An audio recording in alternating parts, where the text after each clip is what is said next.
Welcome everyone. Gonna refilm the telekinesis how-to video. I've got the same talking points, and the high-tech star position illustration that I drew. So I want to cover the introduction, my background in telekinesis or in magic in general. I started when I was a kid. I come from sort of the Frost tradition of witchcraft. Gavin and Yvonne Frost, I read one of their books um, when I was little, and it changed me forever. I never was the same again. And that's where I get a lot of my telekinetic technique from, is from them. Now, the book that I read was called The Magic Power of Witchcraft by Gavin and Yvonne Frost. You can still get copies on eBay. They've got a new version out on Kindle. I haven't compared the two together to know the difference, but they're probably great. Probably the new one's great. What good is telekinesis, really? I mean, what good does it really do? I think that, we're never going to get to the point where we can pull the remote control to our hand from across the room or anything like that. I think that it serves as a gauge for our energy output or power output when doing other kinds of energy work, whether it's spell work or creating your own reality, creating things that happen in your life. Some people consider that telekinesis too, but I think it's just mainly energy work. So it's sort of a gauge, and what the Frost said in their book was that if you could move the smallest of objects, then your spells would be like high-powered rifles. So be very powerful. I guess because the energy has longer time to work on a target when you're trying to move something that's immediate, real-time action of energy on matter. When you try to create something in the future with it, it has a little bit more time to find an easier way to make it happen, perhaps. I don't know. Just a theory. Another thing that achieving telekinetic abilities will do for you is it will give you a lot of confidence. It will prove to yourself that you have telekinetic abilities, that you can shape your future and create the reality that you want. So that's probably one of the most important things that developing the ability to move these tiny objects is to give you the confidence and the knowledge that you really do have power. It's not just a psychological thing going on. I just uploaded a video in which you could actually see the static disturbance of the energy on the object when the hand is near it.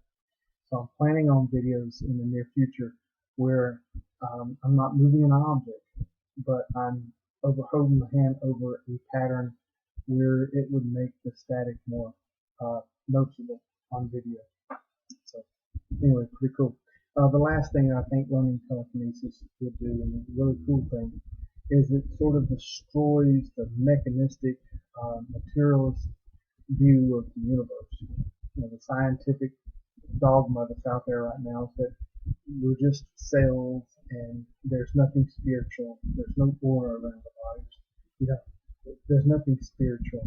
And when you can reach outside of your brain case and pull something or push something because you're thinking a certain way, you blow that out of the water. And so this stuff frightens those kinds of skeptics. I don't really call them skeptics, but scoffers to death. Skeptics can have their mind changed with evidence. Scoffers will never believe no matter what you do.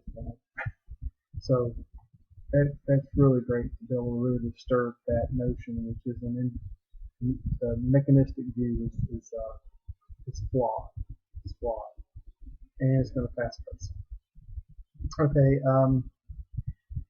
Overview. Much is lacking in other people's videos and stuff that I've noticed, that how-to videos, um, they they don't really take into consideration that when you're doing something with energy, whether it's telekinesis or whatever, um, you're actually using a real energy, a real energy from the body that you have to collect, deplete, and replenish. Just to sit down and try to move things for hours at a time, it might make you a little tired. Um, and if you don't properly ground this energy once you've released it, it could cause problems, maybe even hauntings and stuff in the house. And so you want to always ground it. We're going to cover all the steps to actually effectively practice telekinesis without having any sort of bad side effects from it. It can be harmful if not respected. What I just said, you have to ground it. You have to ground it and treat it as a real energy. This isn't imaginary. You can see it in my latest video, the static energy. It's a real thing. Um, Follow all the steps that I'm giving you here. Don't skip steps and stuff. Take it seriously. Take it seriously. Um, there's three main steps, but there's an overall thing that you have to learn before the three steps, and that's mindful concentration. Mindfulness is all the rage now. Everywhere you go, you see mindfulness. There's mindfulness coaches out there. What is that exactly? Well, being mindful really just means to focus intently on whatever it is that you're doing. If you're washing dishes, you're focusing on how the dishes feel in the hands. If you're at the beach, I live at the beach, so if you're at the beach, you sit and you fully become aware of the breeze and the sound of the ocean. To focus your mind on one thing and not have any of the mental dialogue that goes along. The constant talking in the mind that most people can't stop. It's with them before they open their eyes in the morning, and the self-talk doesn't stop until they're unconscious. A lot of times they have to watch something on television just to manage to fall asleep because the self-talk will not quit, and it's almost always negative. So we start to learn to control that by meditation. We focus on the body breathing, the rise and fall of your stomach. You focus all your attention on the way the air feels entering and exiting the nose.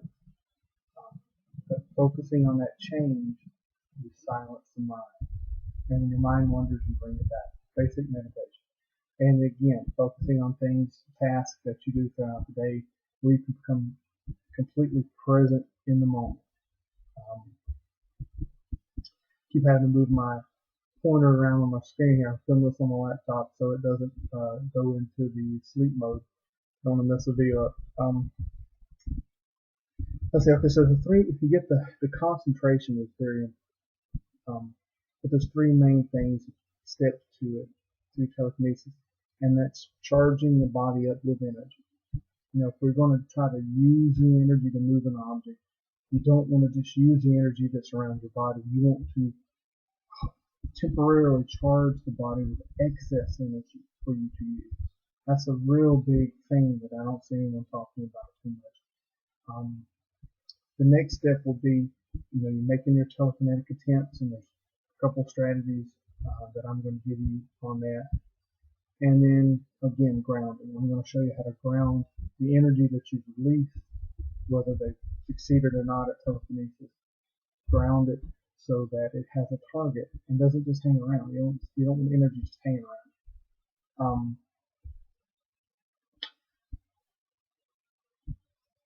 When I first moved my first can, it was Halloween before last, so over a year ago. I rolled my first can, and I dreamt about moving larger objects forever. I couldn't do it, and so I stayed up most of the night rolling the can. Uh, when I woke up the next morning, I just knew that all that was a dream, and there's no way I was going to be able to do it. But I got the can out that morning. I know it was a bad idea. Using my energy was weaker in the morning, but I rolled the can anyway. Still able to do it. And a few days later, about a week later, can stopped moving. Couldn't move the can. I thought there was something special about that can. I put that can up. I saved that can. I got it down every night. I worked with it. About a week later, it just stopped. Couldn't move the can to save my life. I tried for 3 days straight to move the can. I was sad. I was depressed. What happened? I lost rapport with the can. Drinking out of a can or out of a bottle or whatever, for me, gives me an instant rapport with that object. You have to have a rapport with the object. You have to be linked to it in order to move it. That's what people, another thing people don't understand. If you're going to try to move a straw or a side wheel with the tin foil, you need to carry it on your body for a day or so before trying to move it. Okay? Some people can just stare at it and get a connection with it, and that might work. I mean, I think I've done that before, but for me, I like to carry it on my body. Okay, so where we're at now. Yeah, carry the object with you. Drink from the object if it's a can or whatever. That's what I do. Play with the object, uh, and the rapport will wear off. So after 3 days of trying to move that can, like I said, I was depressed. I went and bought another drink, drank it, slung out the liquid, laid it down, moved it. So just the way it is. You lose the rapport. So it does cover the first step in telekinesis, which is charging up. Now, you don't need to take on excess energy. So you can sit in meditation, and with every in-breath, you can see your body glowing brighter and brighter with white light, absorbing it from the cosmos or from nature itself. Or you can stand in the frost tradition's star position. Let's see if we can show this again. Okay, shoulder width, feet shoulder width apart, and there we go. Feet shoulder width apart. You're going to have your right palm up, right palm up over here. That's the right palm backwards on the screen. I apologize. Put your right palm up and your left palm down. You're going to have your head tilted back some, just a little bit. And you can see that this is the pentagram position, the star position. So you got your hands out to the side, you got your right palm up and your left palm down. You stand in that position, for some reason no one can figure out, your body will take on excess energy without you even having to do anything.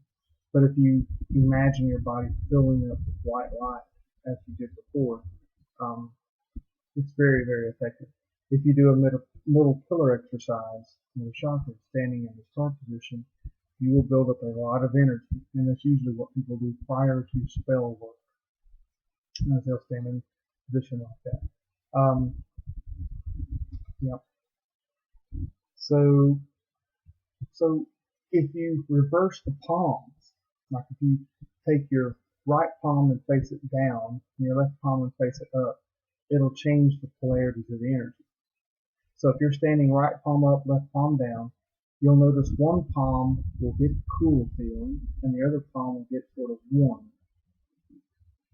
Different people, different left or right hand gets warm or cold. It's different. But one hand will get warm, one hand will get cool.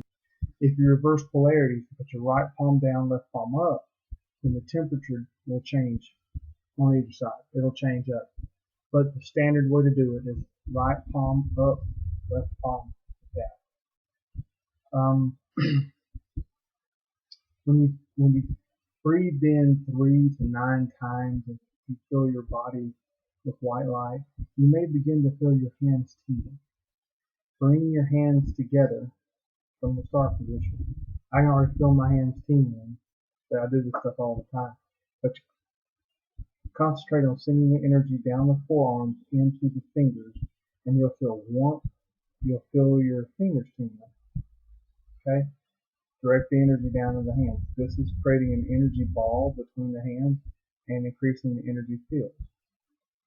I don't know if you guys can see on the computer screen. I can kind of see a little bit of energy. Okay, so what you can do, you take your dominant hand, which is in my case right hand, and your non-dominant hand, and put fingers across palm. Don't touch it, and then direct the energy into the palm and move it up and down, and you can actually feel a tingle or a heat or a coolness in the palm. You can do this with people to demonstrate this to them. You can charge up and take your right hand or your dominant hand and take their non-dominant hand and make them feel the energy from your body in the same way. That's called the fingers across palm experiment. It's very cool. Again, from the Frost book. Let's see.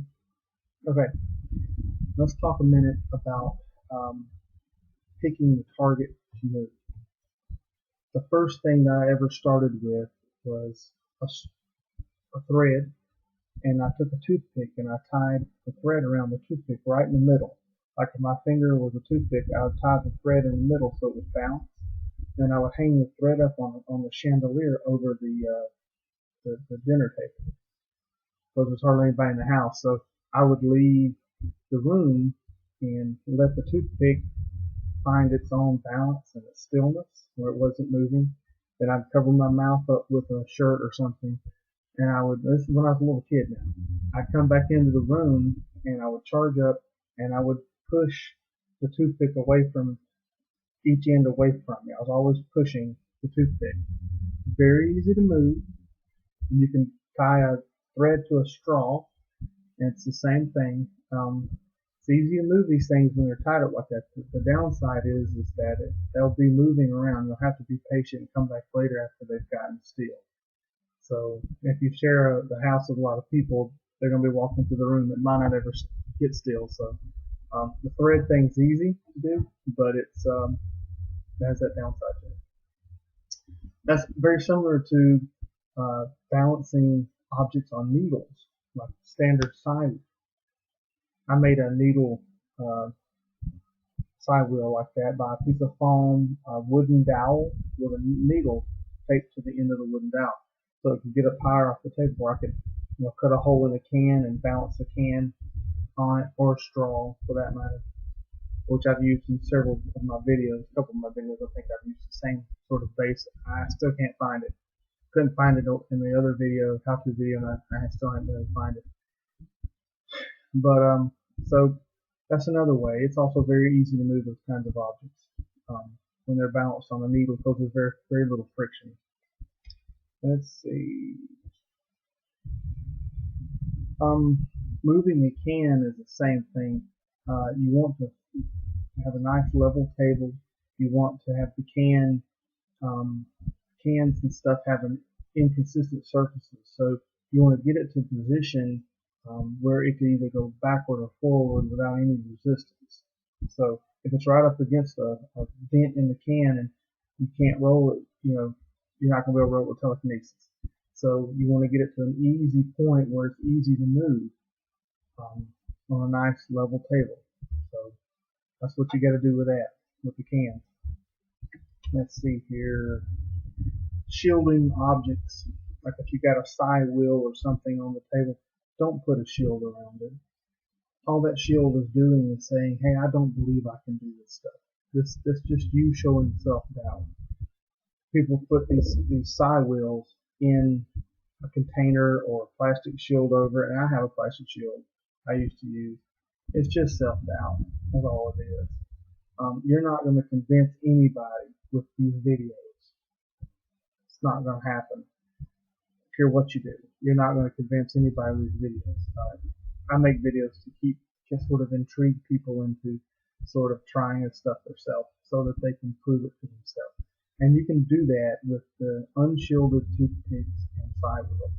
The way you do it is you move one side until you decide to stop, and then you change directions when you decide to stop. And you go back and forth, and it follows your conscious direction. It's not a matter of chance at that point. So there wouldn't be air in the air blowing currents in the room would be making it blow right according to what you decide for it to do. So don't use shield. Okay, so you've got your target picked up, you picked out, you've got it set there. So let's say you're using a side wheel. You're going to charge up, bring your hands together, get your fingers tingling. It's important. You want to sit and relax in front of your object. Hopefully you've got rapport with your object. You've carried it on your person, or you've got a connection to it. You relax. You want to bring your hand near to the object, and right before you do so, you're going to direct the energy down the arm, down your dominant hand, and you're going to see the energy coming out of the ends of your hand, into your fingers. And you're going to hold your hand next to the object.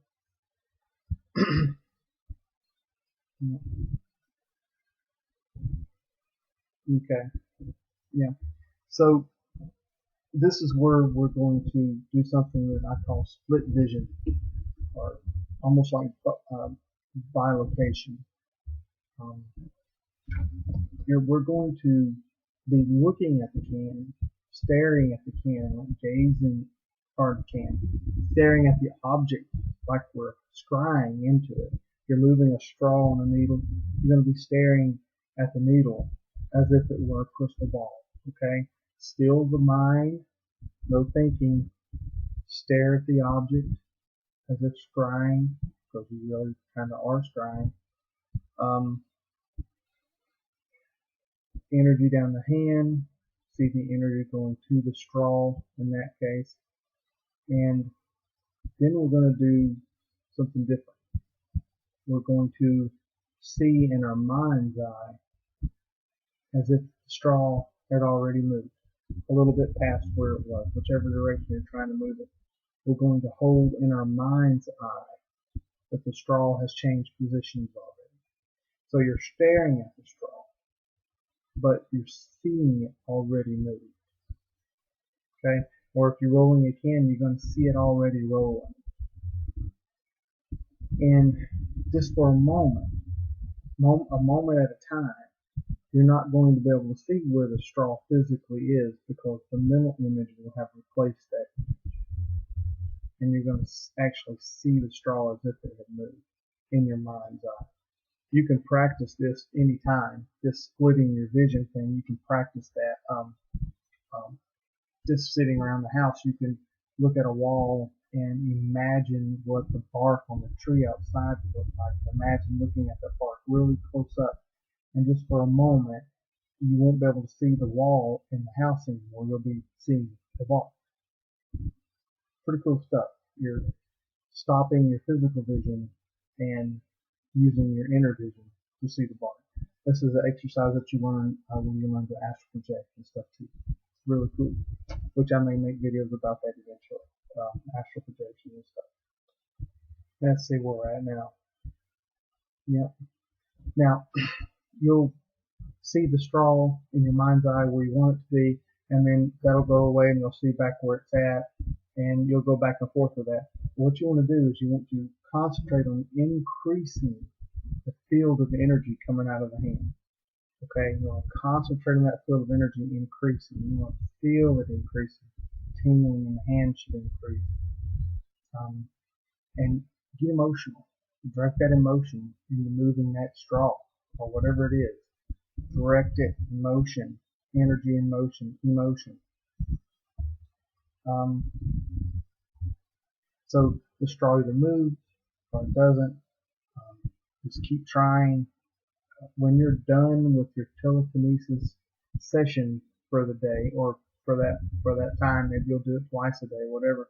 But when you're done at that time, you want to verbally say out loud or say in your head, and see visualize the energy around what you're doing, and direct it into the ground and say, help the grass grow, or direct it to bring money to you, or to help the environment, or whatever that you want to do. You want to give it a vague sort of thing that it can definitely find some sort of grounding and a target and something to do. We don't want that energy just floating around in the house. It could cause arguments with people. It can cause good things to happen too. It's not just negative stuff, but you just don't want any energy floating around unless it has something to do. So ground it. Always give it a secondary home. We go. It keeps things really smooth. We got on the back here. Everyday practice. Practice every day at trying to move your objects. 15 minutes a day, build that psychic muscle up of yours. It'll build it up and make it stronger and stronger and stronger. And who knows what you can eventually accomplish. And that we're all just trying to figure out what we're capable of as human beings here. Be patient with yourself. Don't get frustrated. Just keep trying. Eventually it'll move. And when it moves, your life will change. Because this stuff won't be a theory for you anymore. It'll be a fact. You'll know that you're doing it. So I think that's everything that I wanted to share. This is a little bit shorter video than my other one, which makes me nervous. What am I forgetting? Right? But I've covered all the key points, and I don't think there's anything else that I want to add that I can imagine. Just have fun with it. Have fun with it. Don't listen to other people's negativity. If you're doing this and your family isn't sort of supportive of this sort of thing, you might keep it a secret until you get really good at moving it. As you get around people, and sometimes they won't move for you when you get around people that are very negative. If you get nervous or whatever, I don't know, but that's always happened to me. But anyway, thanks for viewing the video. I hope that this helps. If you got any questions, leave comments. I will try to get back with them as much as I can. YouTube doesn't always notify me when there's a comment. I have to literally go watch all my videos and check the comments directly off the videos to see them all. So if you commented and I hadn't responded, it's not because I'm mean or anything. I just hadn't seen it probably. So be patient. I'll keep an eye on these comments for a while on this video to see if I can make sure everyone's questions get answered. And anyway, subscribe, share the channel, and I'll see you next time around.